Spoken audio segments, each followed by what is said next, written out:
My mother left me 43 voicemails in 11 days. I did not listen to any of them.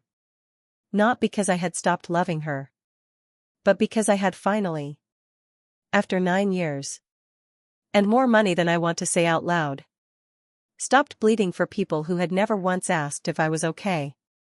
On the 11th day, I sat in my car and listened to all 43. Back to back. 7:30 in the morning. Late for work for the first time in 6 years. Hands shaking. 42 of those voicemails were guilt, pressure, and scripture. Number 43 was 6 minutes and 11 seconds of my mother talking to herself. Not knowing the call had connected. No performance. No manipulation. Just a 61-year-old woman saying out loud, for the very first time, what she actually thought about what she had done to her son. I wrote down every word she said. I am going to read them to you before this video ends. Subscribe, hit like, and drop your city and the time in the comments below. Now, let me take you back 9 years. Let me take you back to Decatur, Georgia. The year is 2013. I am 22 years old. I have just finished my first full year working at a logistics company called Meridian Freight Solutions. Entry level. Nothing glamorous. But it paid $34,000 a year. And that felt like a fortune. To a kid who had grown up watching his mother count change at the kitchen table, just to see if there was enough for both the light bill and groceries. My name is Marcus. Marcus Ellington. And I was, without question, the good son. I say that not with pride. I say it the way you say it when you have been wearing that title so long. It has left marks on your shoulders. The good son. The responsible one. The one who did not drop out. The one who called every Sunday. Who showed up for every birthday. Who never once said, I cannot make it this year. That was me. My family is not a small one. My mother, Patricia, everyone calls her Pat, is the center of everything. She is 61 years old at the time this story begins. Though she will tell anyone who asks that she is 57. She has a laugh that fills a room. And a guilt trip that can empty one. She raised 3 children mostly on her own. After my father, Gerald, drifted out of the picture when I was 9. Not dramatically. No big fight. No slamming doors. He just kind of faded. Like a photograph left in the sun. Then there is my older brother, Darnell. 4 years older than me, which made him 26 in 2013. Darnell had been between jobs since 2011. He was smart. Genuinely smart. The kind of smart that makes teachers excited in the 2nd grade. And then somewhere along the way, tips over into something that just never got organized. Big ideas. Small follow-through. He had a girlfriend named Kezia and a 2-year-old son named Amir. And they all lived in my mother's 3-bedroom house in Decatur. And then there is my younger sister, Brianna. 20 years old. Taking community college classes part-time. Working part-time at a nail salon. And spending full-time energy on whatever drama was happening in her social life. Brianna was not mean. I want to be fair about that. She was not a bad person. But she had never once paid a bill in her life. And she moved through the world with the confidence of someone who had never had to. That was my family. And I loved them. I genuinely, completely loved them. Which is exactly why what happened was able to happen at all. It started small. The way these things always do. In March of 2013, my mother called me on a Tuesday evening. I remember it was Tuesday because I had just gotten home from a long shift, taken off my shoes, and was eating leftover rice out of the pot. When my phone buzzed on the counter. Baby, she said. I hate to ask you this. Those words. I hate to ask you this. If you have a giving heart and a family that knows it, you learn to brace yourself when you hear those words. Because what comes after them is never small. The light bill, she said. They sent a disconnect notice. I just need $240 to keep it on through the end of the month. I get paid on the 15th and I can pay you right back. $240. I had it. I sent it that night through Zelle before I went to sleep. She never paid it back. I did not bring it up. Because $240, while it mattered, did not feel like the thing worth making my mother cry over. So I let it go. Then in April, Darnell texted me. Not called. Texted. Darnell always texted when he wanted money. Because he knew a text was easier to ignore, but harder to walk away from altogether. He wrote. Bro, I need like $300 for Amir's daycare or they gon' kick him out. Kezia's check got messed up. Can you help me out just this once? Just this once. I sent it. May came and Brianna needed her car insurance renewed. Or she would lose her job at the nail salon. Because she could not get there without the car. $380. I sent it. June. My mother's rent was short by $600. Her landlord, Mr. Tibbs, was apparently not a patient man. I sent it. And I want to stop here and be honest with you. Because I think this part is important. I was not sending this money with resentment. Not yet. I was sending it because I genuinely believed. Truly believed. That I was helping my family through a rough patch. That patches, by definition, end. That things would stabilize. That one day soon I would call on a Tuesday evening. And my mother would just want to talk. Not need anything. And we would laugh about the rough year we had gotten through together. That was what I believed. By December of 2013, I had given my family a total of $6,840. I know that number exactly. Because I am the kind of person who keeps records. Not because I was building a case. I just kept records the way my mother never did. Which is probably why I ended up in logistics. I like knowing where things are. $6,840. In 1 year. On a $34,000 salary.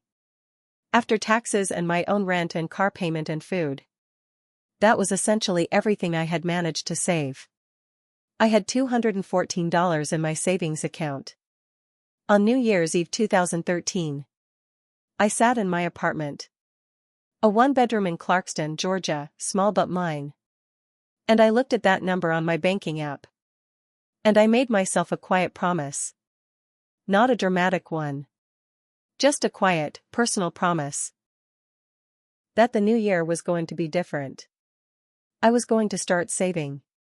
For real this time. By 2015, I had been promoted twice at Meridian. I was making $52,000 a year. New title, Regional Logistics Coordinator.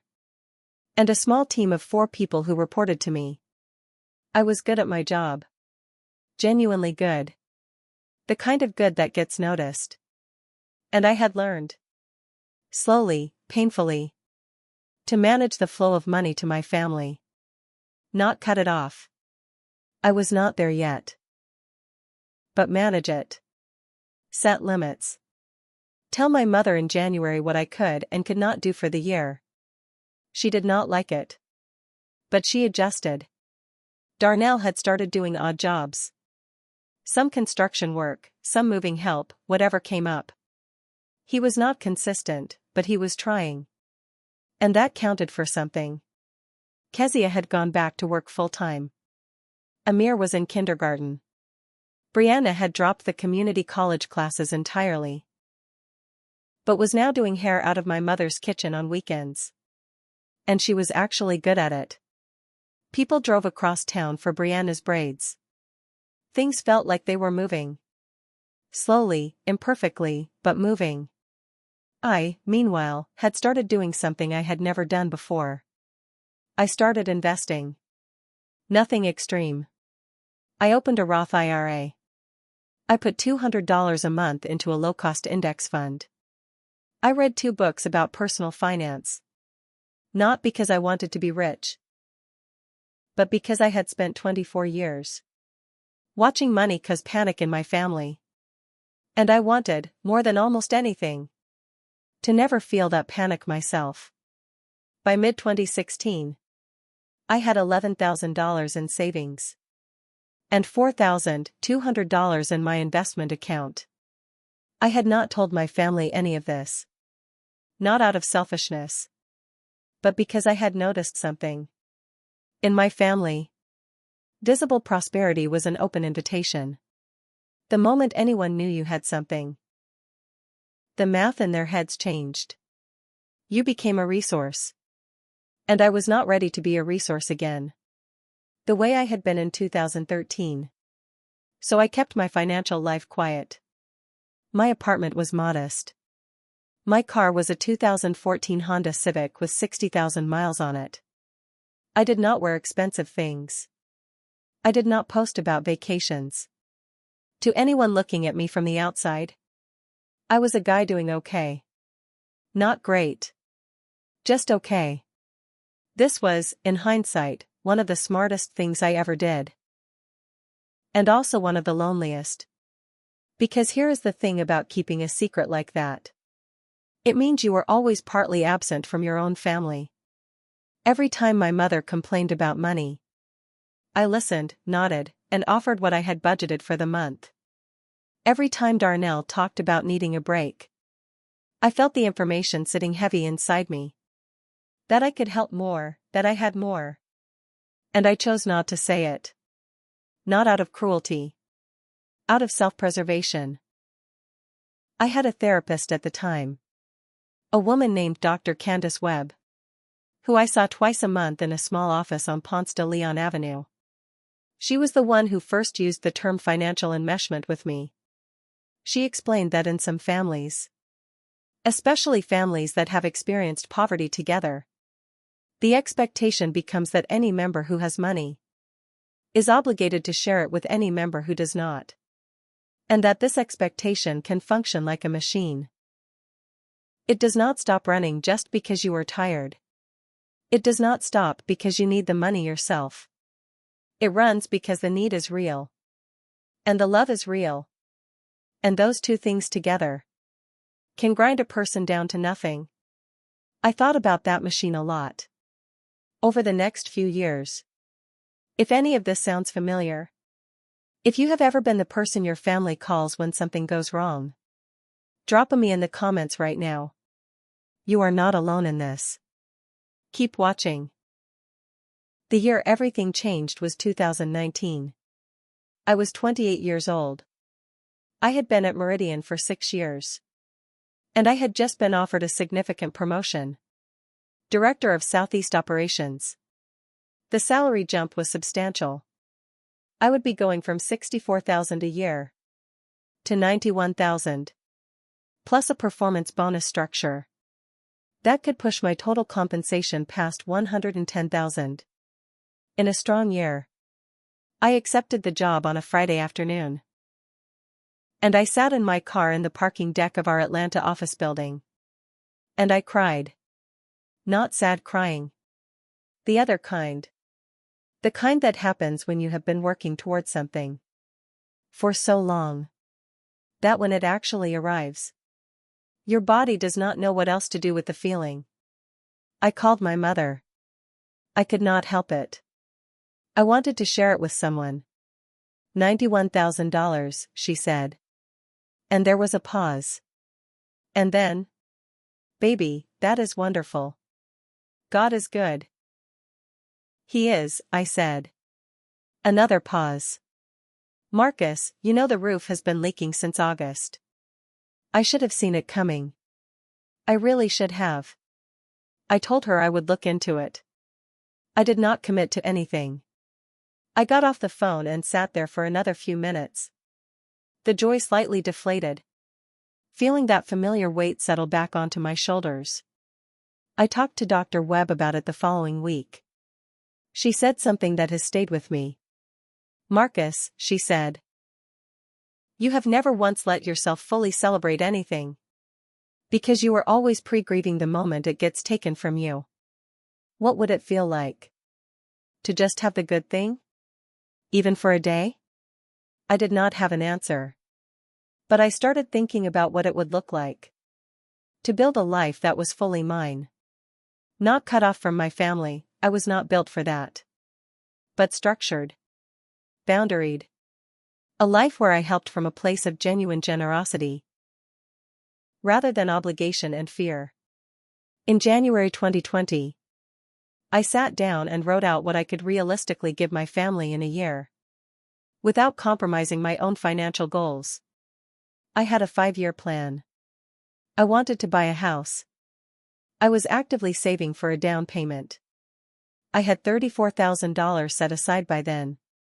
And I needed $50,000 to feel comfortable pulling the trigger. I decided I would give my mother $500 a month. Consistently. No drama, no negotiation. Just $500 on the first of every month. Deposited directly into her account. That was my contribution. That was my number. Everything beyond that number was mine. I called my mother and told her. Calmly. Lovingly. I explained that I had financial goals I was working toward. And that I wanted to be consistent and reliable for her. But that consistency required a limit. She was quiet for a long moment. Then she said, $500? Marcus, that is not even enough to cover half the water bill and the groceries. I know, Mama. But it is what I can commit to every month without fail. She said she understood. Her voice told me she did not. Over the next few weeks, both Darnell and Brianna called me separately.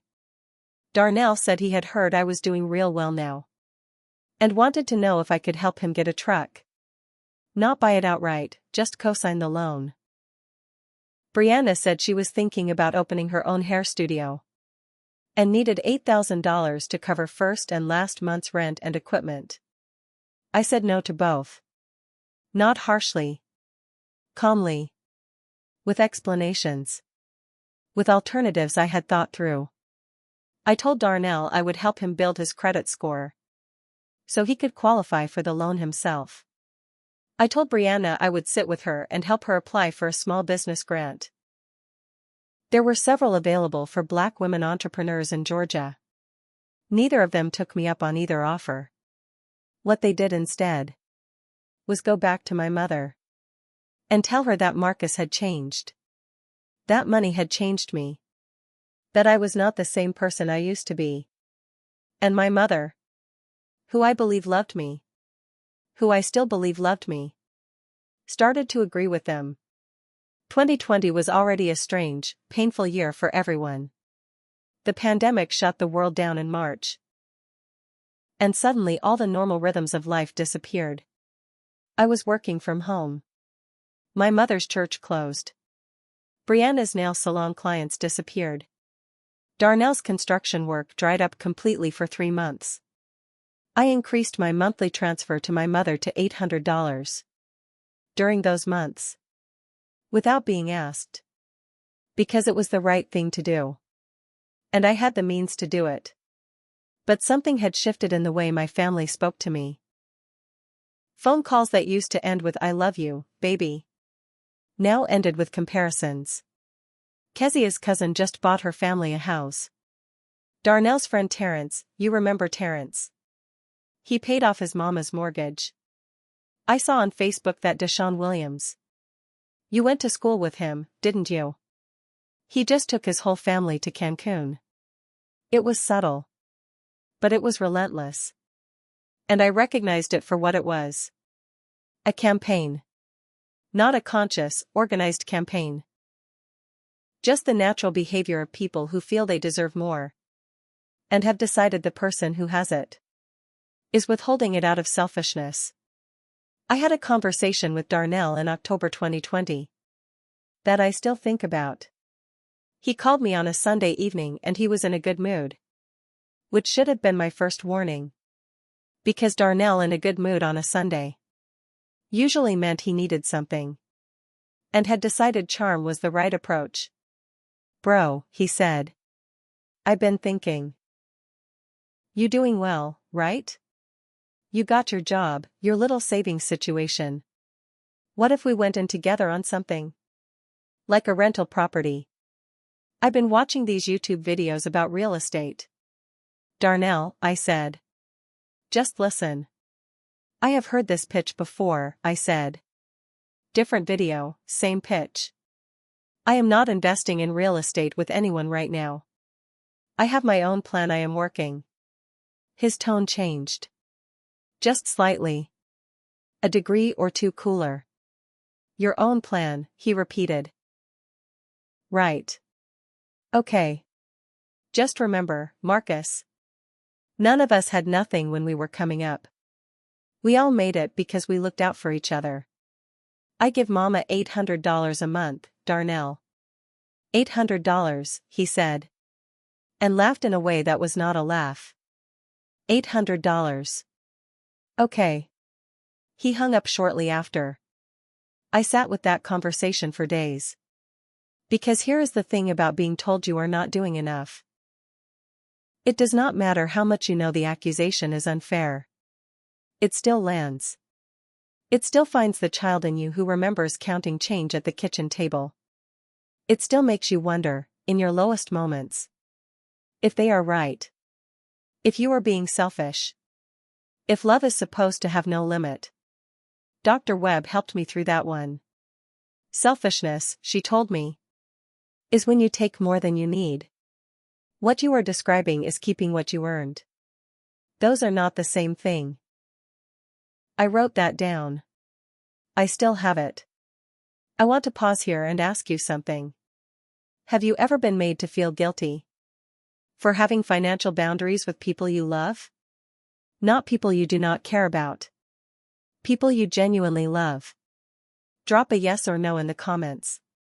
I am going somewhere with this story. And I want to know if you are still with me. By the spring of 2022, I had saved $67,000. I bought a house. A 3-bedroom, 2-bathroom house in Stone Mountain, Georgia. Brick front. A backyard. A garage. My own garage. Where I could park my car and not worry about it. I closed on April 14, 2022. And I walked through the empty rooms alone on the first evening I owned it. I stood in the kitchen. Put my hands flat on the counter. And I just breathed. I had not told my family I was buying a house. Not to be secretive. But because I had learned, painfully, slowly, that sharing good news before it was finalized was an invitation for interference. And I did not want anything interfering with this. I told them after I closed. I called my mother first. Her response was not what I had hoped for. 3 bedrooms, she said. Baby, why do you need 3 bedrooms for yourself? It is an investment, Mama. And I have a home office now. And a guest room. A guest room, she said slowly. And I could hear the machinery turning. For guests, I said. When I have guests. There was a pause. Marcus, you know your brother and Kezia have been having a hard time. Their landlord raised the rent and... Mama, I said. I love you. I am not having this conversation today. I just wanted to share something good with you. She softened then. A little. She said she was proud of me. And she meant it. Or at least part of her meant it. But I got off the phone feeling the familiar deflation. The joy, slightly smaller than it had been before the call. Darnell texted me that same evening. Not congratulations. Just. So you got a big house now, huh? Must be nice. Brianna, at least, called back and genuinely seemed happy for me. She asked for pictures. She said the kitchen looked beautiful. She asked when she could come see it. That moment, small as it was, meant something to me. The months that followed were the best I had lived in years. My own home. Close to my 5-year savings target. A promotion on the horizon. And my personal life was beginning to take shape in new ways. I had been seeing a woman named Simone for about 8 months.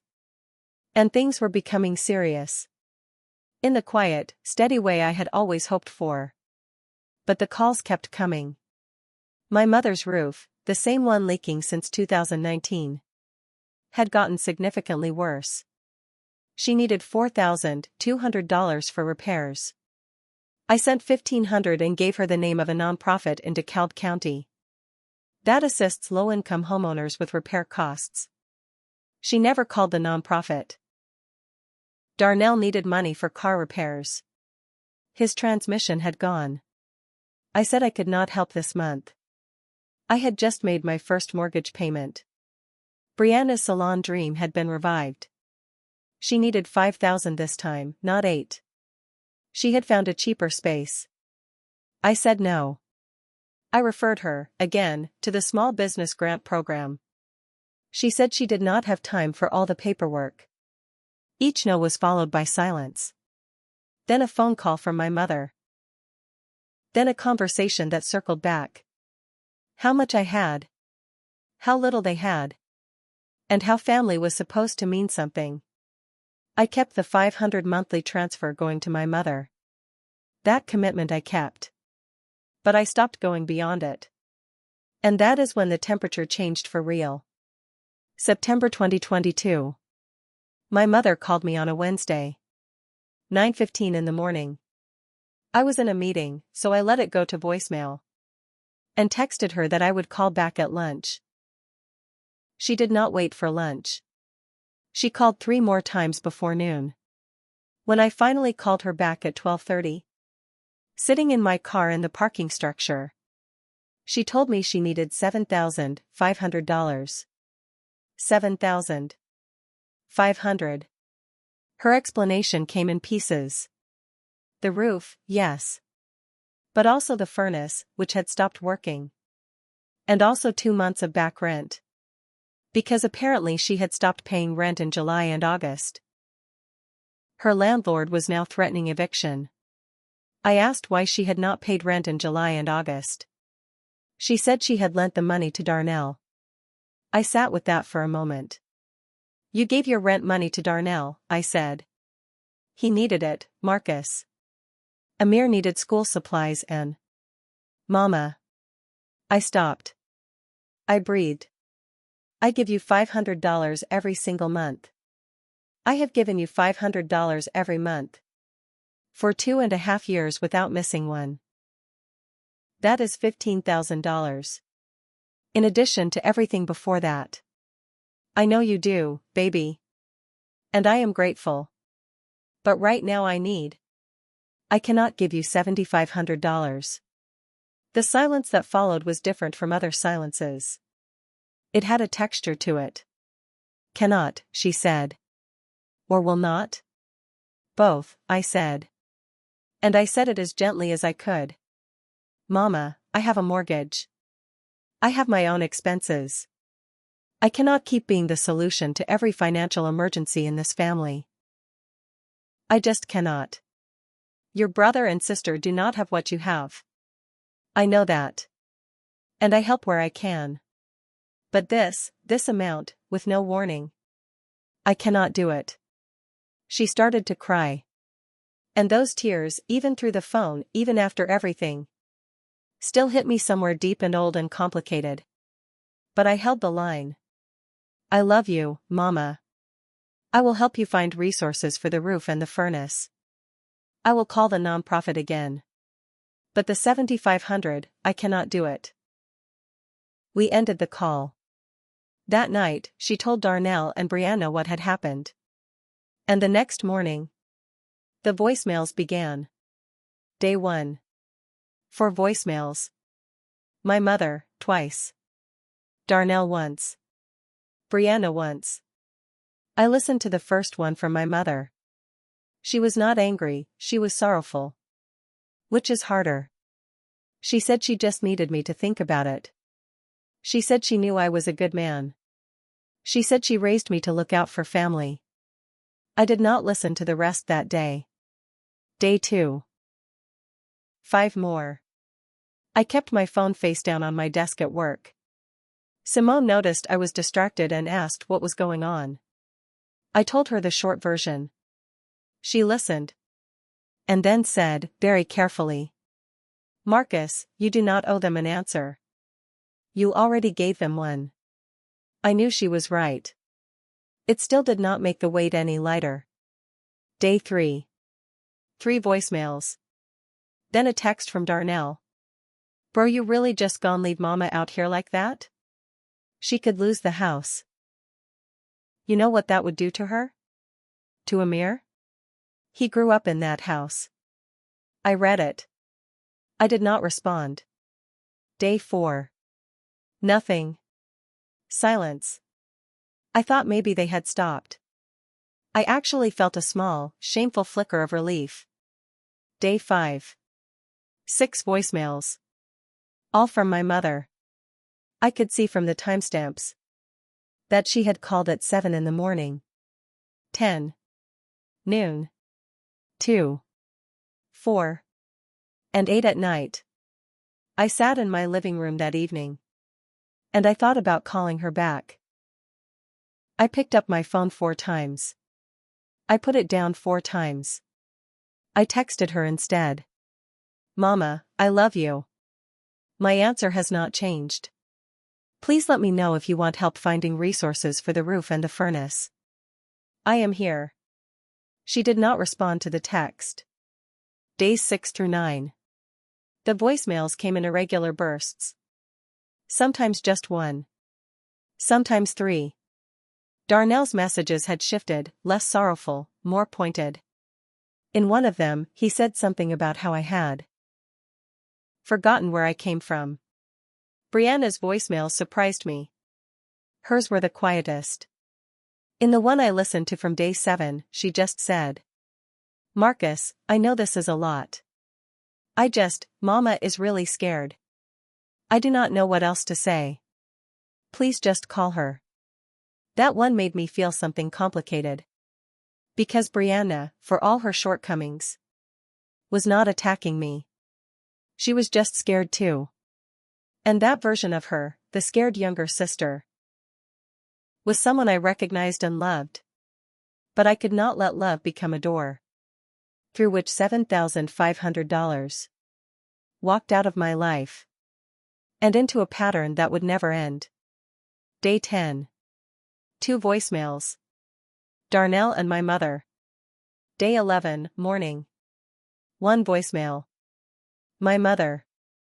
6:47 a.m. I was in that parking lot. My car. July sun. Shaking hands. 43 voicemails. I sat there for a long time. Simone had texted me the night before asking how I was holding up. I said fine. I was not fine. I was exhausted in a way that sleep does not fix. That bone-deep exhaustion that comes from loving people who are hurting you. I decided, sitting in that car, that I was going to listen to all of them. Back to back. Like pulling off a bandage. I started from voicemail 1 and I listened. My mother's voice, tired and soft, asking me to just call her. Darnell, frustrated. Not yet angry. Brianna, apologetic. My mother again, crying a little. Darnell, angrier. My mother, composed, quoting scripture. Something about how a family that does not stick together cannot stand. I kept listening. I kept my eyes closed. I let every message land. Some of them were hard. Genuinely hard. My mother describing lying awake at night, worrying about the roof caving in. Darnell talking about Amir. Always Amir. Because he knew Amir was my weak spot. Brianna saying that she missed her brother. Not the money. Just her brother. By the time I reached voicemail 38, then 40. Then 42. I was tired and sad and hollowed out.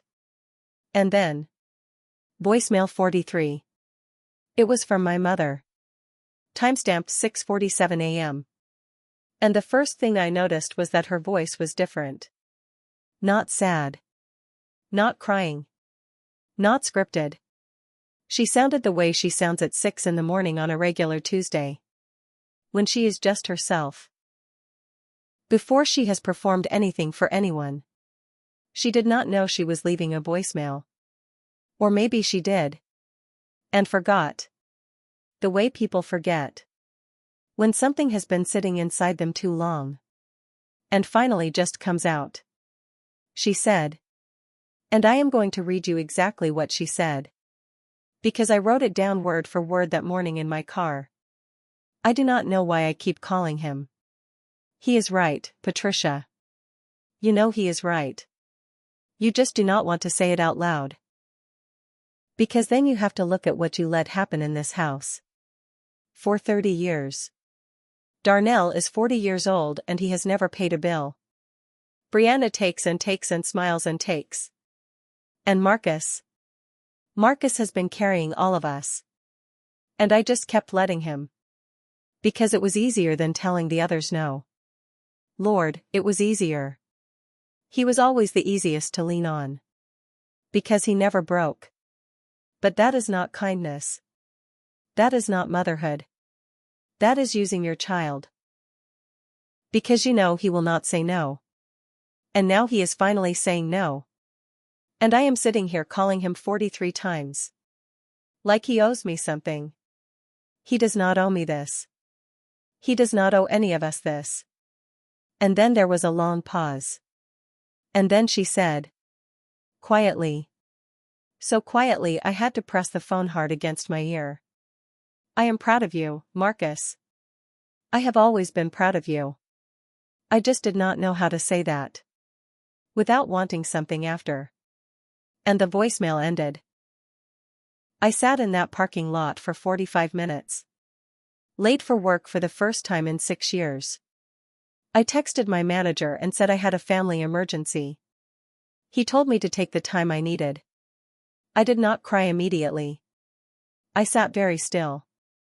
The way you sit when something has broken open inside you. And you are not sure yet. Whether what is coming out is grief or relief. Or both. It was both. I called my mother back that morning at 8:15. She answered on the second ring. Which told me she had been awake and waiting.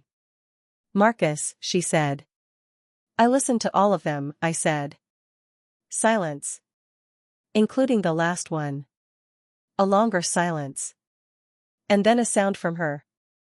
Not quite a sob, not quite a word. Just a sound that 40 years of motherhood. And survival and love and mistakes. All pressed together into something formless. Mama, I said. I love you. And I am not angry. You should be, she said. Maybe. But I am not.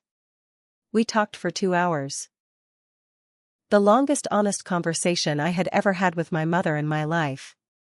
She talked about my father leaving. About how she had learned. Without ever saying it out loud. That love meant being needed.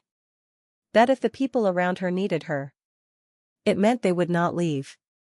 And how that had twisted, over the years, into a household where need was the primary language.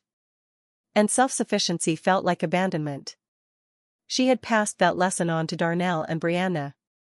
Without meaning to. She had built the machine. And she knew it. She had probably always known it. She had just never said it out loud.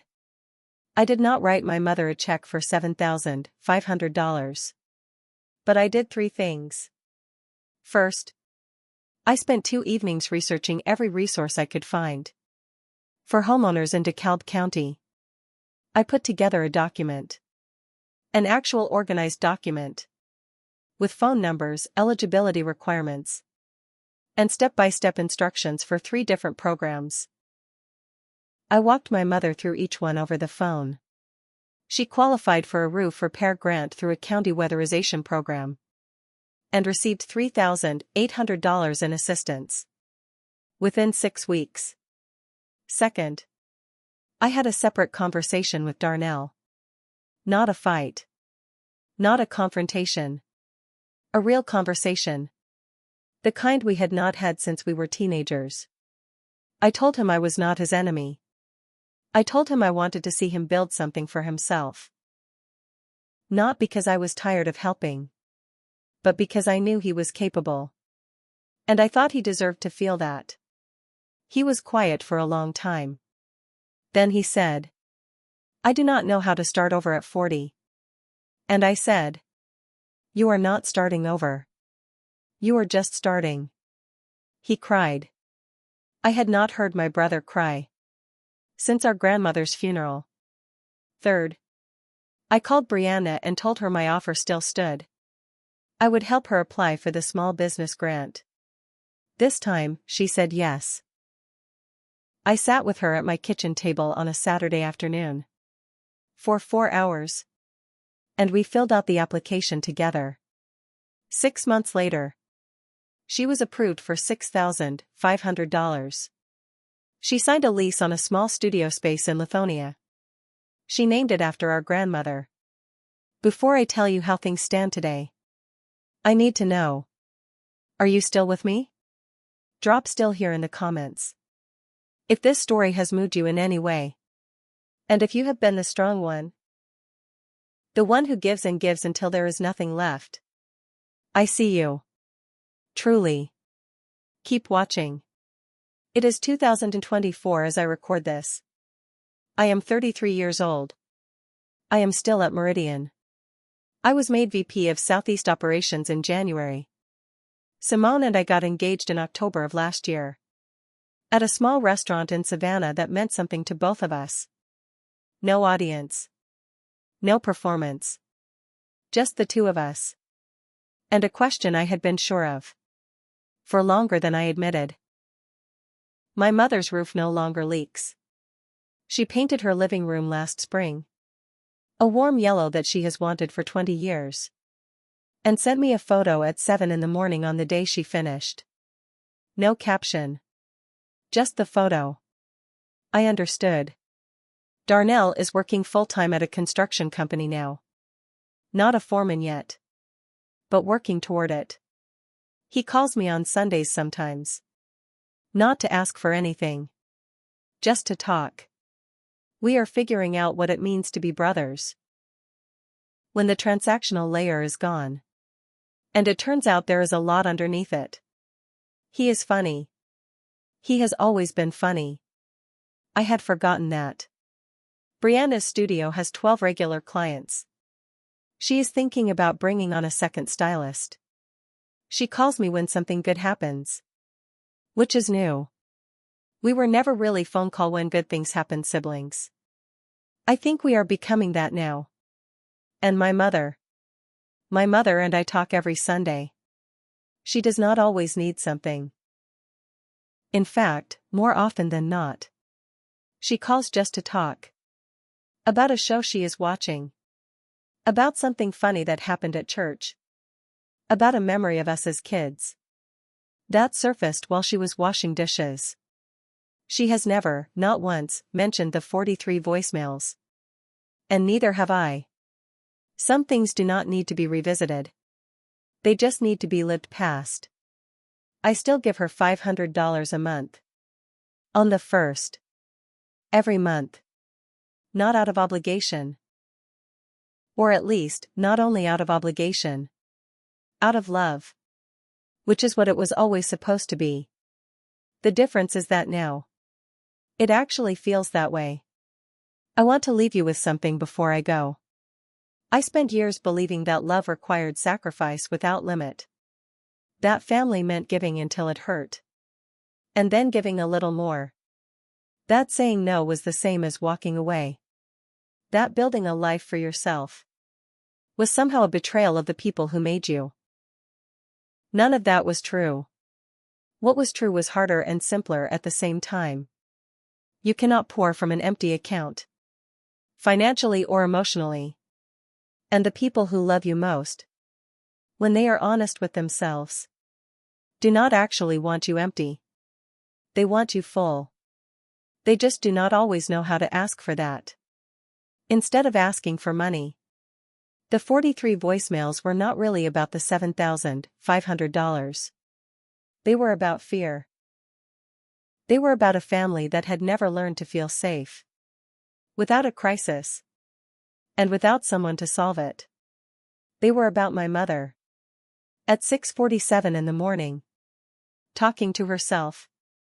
And accidentally saying the truest thing she had ever said to me. I am proud of you, Marcus. I have always been proud of you. I just did not know how to say that. Without wanting something after. That sentence changed my life. More than any promotion. Any savings account. Any house with a garage. Because what it told me was that the problem was never about money. It was about love. That had gotten tangled up in need. For so long. That neither one of us could see. Where one ended. And the other began. And when you untangle something like that. Carefully. Painfully. With a lot of patience. And a little courage. What you find underneath is not nothing. You find the real thing. The original thing. The reason you were making all those phone calls in the first place. Family. Flawed. Stubborn. Complicated. Beautiful family. I want to ask you one final question before you go. If the person who has been calling you, or leaning on you, or guilting you, or taking from you, left you a voicemail right now, that was just completely honest. No performance. No agenda. Just the truth. What do you think they would say? Leave it in the comments. I genuinely want to read them. And if this story meant something to you today, if it made you feel seen, or gave you language for something you have been carrying, please share it with someone who needs it. Not for the views. For them. For whoever in your life is sitting in a parking lot right now. With a phone full of voicemails. They are not ready to open. Subscribe if you have not already. I put real stories here. Told as honestly as I know how. I will see you in the next one.